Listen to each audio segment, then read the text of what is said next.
Hey everybody, welcome back to my channel. My name is Zara. Today I'm finally going to be telling you my thoughts on The Book of the New Sun by Gene Wolfe.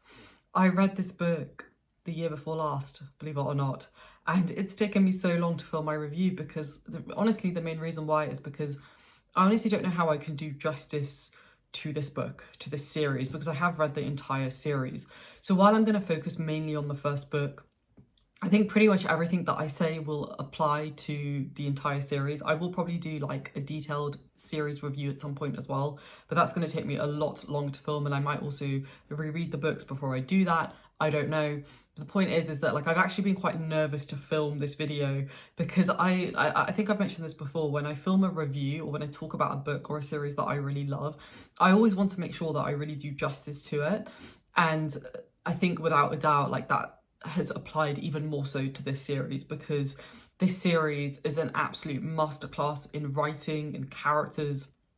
It's just a masterclass in everything, and Gene Wolfe has just the most phenomenal way with words. At the same time, I don't think the series is going to be for a lot of people as well, so I will spend a portion of this video talking about what people should be aware of before they go into this series, because I think it's a particular type of person that likes this type of writing, this type of character development, this type of prose, this type of thematic exploration as well, but I'll come on to that more later on. It's so funny because I've had this on my list of videos to film for so long. It's literally been over a year, and now we're finally going to sit down because I decided to like actually do some prep for it. I do prep for all of my videos, but certain videos take a lot longer than others, and this is definitely one of them. So now I've got my thoughts down on paper. We can actually have a good old chat about The Book of the New Sun by Gene Wolfe. This will also have no spoilers, so don't worry, I'm not going to talk about any spoilers. I'm just going to talk about what I loved about the book, and then also what readers should expect when they are going to read a book like this and what might potentially put them off.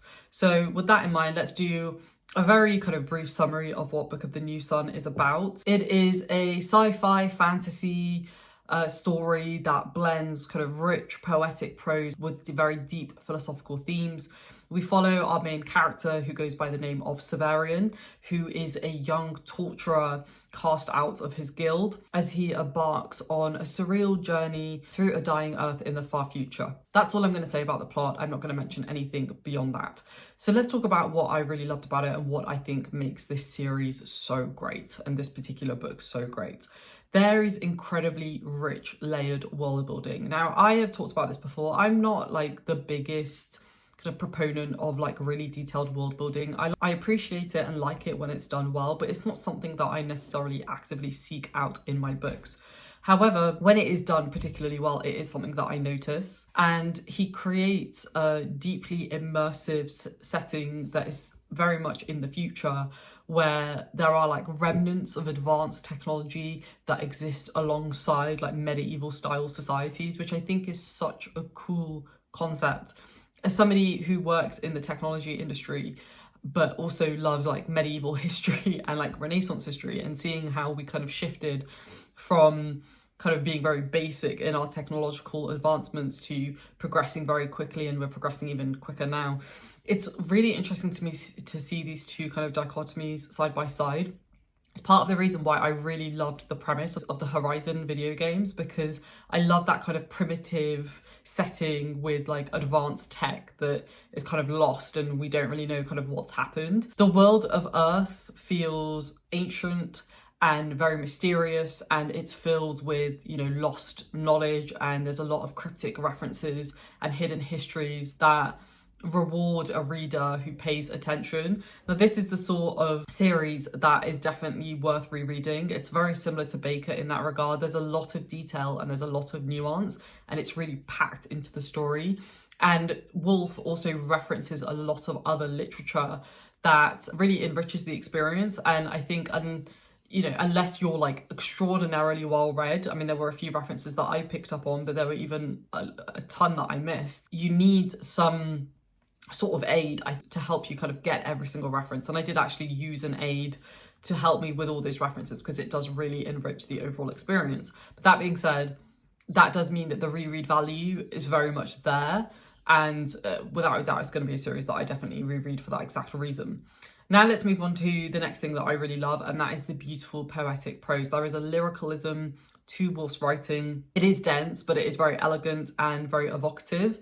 He uses archaic and obscure words, giving the novel a very kind of mythic quality, which is something that I really enjoy. Every sentence feels carefully crafted, which adds more depth to the story, but it also gives the impression, which I definitely stand by this, that Wolfe is a very intentional writer.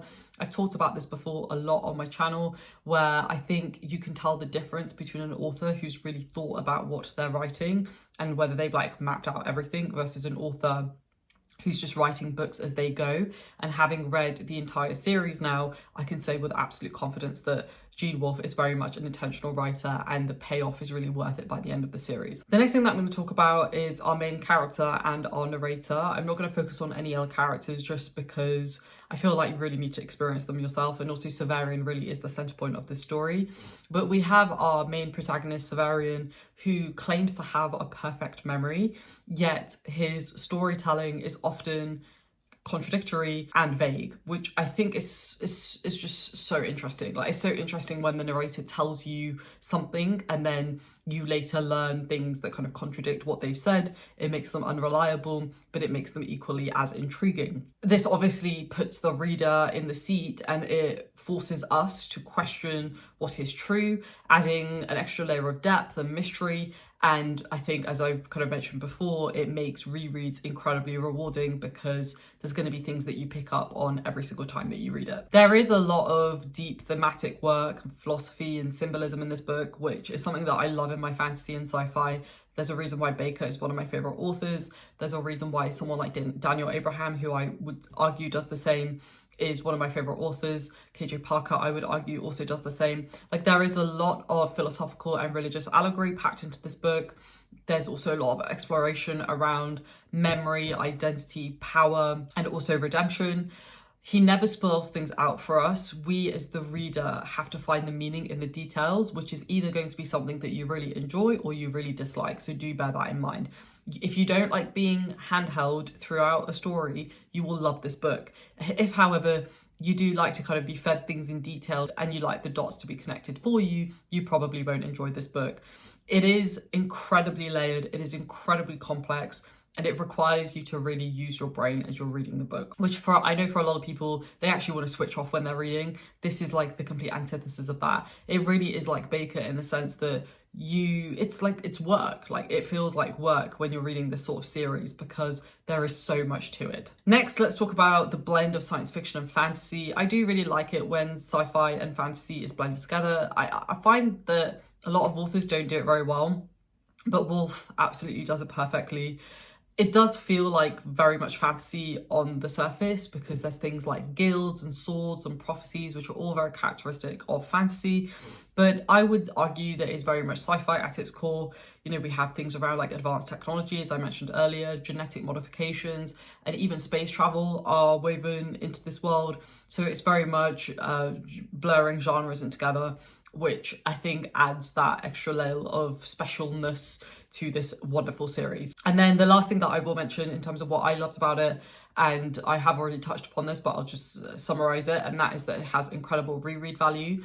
Because of its dense storytelling and hidden clues, this is a book and a series that I think gets better every time you read it. I have only read it once, but it is one of the few rare series that I'm going to reread again because there's so many details that might seem insignificant, but they take on a new meaning once you understand the bigger picture. Now that I've read the series, I kind of have a basic understanding of where the story goes, but now I can focus on things like the details in my second reread, which to me is very, very exciting. Now let's talk about what may turn you off, what you may not like.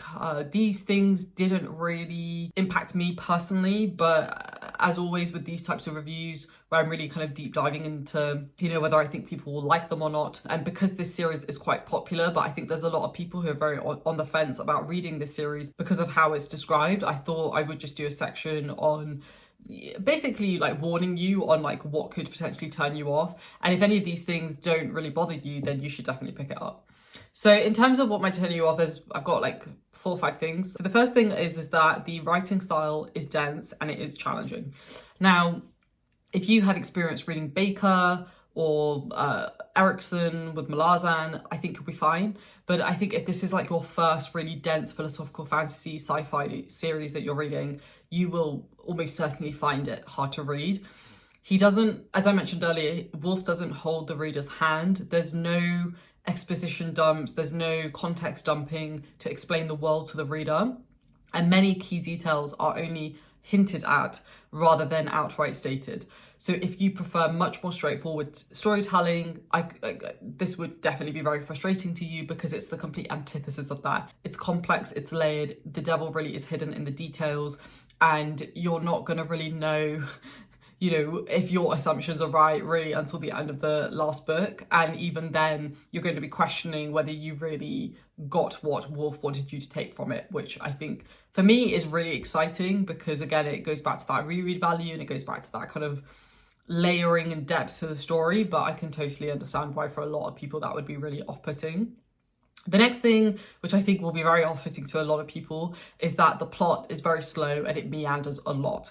Again, for me, doesn't bother me. I've said this many times before. I love slow books. I love slow burns. I really, really do not care about these things. The story is really about Severian's journey and his personal transformation. Then, there being a clear goal. There's not like a clear aim that they're trying to fulfill by the end of this series. There are long stretches where the narrative wanders and not everything is explained, as I've mentioned before. And not even by the end of the book or the series do you really get a satisfying explanation from Wolfe. Some readers will probably find that lack of clarity quite frustrating. Some people like to have, very straightforward answers by the end of a series, but I can't promise. In fact, I don't promise that you will get that by the end of this series. Kind of connected to the challenging writing style is the archaic and obscure vocabulary that Wolfe uses. Wolfe uses many old, kind of rare and quite technical words, often without explaining them. So while this adds to the overall world and the texture of the world, it can also feel like you're trying to decode a puzzle. Again, some people like that, some people don't. If that feels like something you wouldn't even remotely enjoy, then I would definitely not recommend this series to you. Then with our protagonist, Severian, I really like Severian as a character. I think there's parts of his character that I definitely kind of sympathise with, but he's a very odd individual. And he's quite a detached character as well. He's quite cold, and his very matter-of-fact way of narrating, especially as it relates to like violent or disturbing events, can make him hard to connect with. And I think some readers may actually really struggle to sympathise with him or feel connected to him for that exact reason. So if you really need like a character that you want to really emotionally buy into, it's a 50-50 chance as to whether you'll feel that way about Severian, because he is often quite cold and detached. And I personally don't mind that type of character because I really like the narrative style of this book. But again, I can see why that could be off-putting to others. And then the final aspect is the philosophical and abstract ending of this series. The final books in the series become very surreal, like they become increasingly surreal as the books progress, with reality itself seeming to break down at times. If you prefer clear resolutions, clear arcs, this is not going to be the series for you. Again, I use Baker as the perfect example because I've read all of Baker's books, at least the ones in the Second Apocalypse, and I would say the same is true of his books, which again, I don't mind, but I can imagine a lot of people could find that frustrating or confusing and not really feel like they have a resolution to the series. So if that bothers you, then I would definitely recommend staying away. I did want to just do that section to kind of almost put you off it, but if any of those things don't really bother you, then you can almost be certain that you'll quite enjoy this series. I'm now going to wrap up. So overall, The Book of the New Sun, for me, without a doubt, is one of the most rewarding and thought-provoking works in fiction. Like, not, I was going to say in speculative fiction, but I think just in fiction. It does demand patience and close reading from the reader, and I think this is the sort of series that I'd recommend when you're like in the right headspace and where you have the time to really kind of think about what is being said and what is written on the pages, because these aren't quick reads. I mean, I did read the second and the third book quite quickly, but at that point I was so engrossed in the world. But you need to have maybe some sort of tolerance, I think, in order to be able to do that. If you love intricate storytelling, philosophical depth, and books that really challenge you and that kind of force you to kind of work for it, this is a series for you. It is truly an unforgettable experience. It's a series that I think about all the time, hence why I wanted to finally film my video about it. But if you prefer, you know, clear-cut plots, accessible prose, fast-paced action, then this will almost certainly not be the right fit for you. It's the kind of series that the more effort you put into it, the more you'll get out of it. And if you're up for the challenge, it's worth every moment. So that's it. Those are my kind of thoughts on Book of the New Sun. And I basically wanted to use this video to try and not only convince you, but also tell you what might put you off, so that, you know, you can very clearly delineate what may or may not work for you. So I hope this video was helpful. I love it so much. I do really want to do individual book reviews, but again, like I said, like it took me over a year to sit down and do this video to really kind of distill the key points of what I love about this series. To go back into the books, I think I'm probably going to have to do a reread, to be honest, and then we'll do kind of book by book breakdowns, but that probably won't be until next year. If it wasn't clear, like I think if any of those things sound appealing to you, if Baker is appealing to you, I haven't read Erikson, but based on what I know, I think if you've read Erikson, you'd probably really like Wolfe's writing style. It really is worth the payoff. It's really worth the investment. And they're just incredible pieces of literature as well. This, without a doubt, is one of my favorite series of all time. It's without a doubt one of the only series that I'm going to reread. And yeah, it just holds a really special place in my heart, to be honest. So there we have it. Thanks for watching, folks. I hope you enjoyed this video. Let me know down below in the comments if you have read this series, what you loved about it, and also maybe what you didn't like about it, what readers should be aware of. Also, do let me know if you have any other series that you would recommend that have a similar, you know, vibe, feel, atmosphere, thematic exploration as well, because I'm always looking for others, though I'm not sure any would really live up to Gene Wolfe, but we can always hope. We can always hope. And also do feel free to let me know if you have any questions. If you haven't read this series, I'd be happy to help out. And if I don't have an answer, I'm sure one of the other commenters will be able to help out too. If you like this video, please do give it a thumbs up. If you like this type of content, please do consider subscribing, and I will see you in my next one. Thanks for watching, folks. Stay safe, take care, and I will see you very soon. Bye.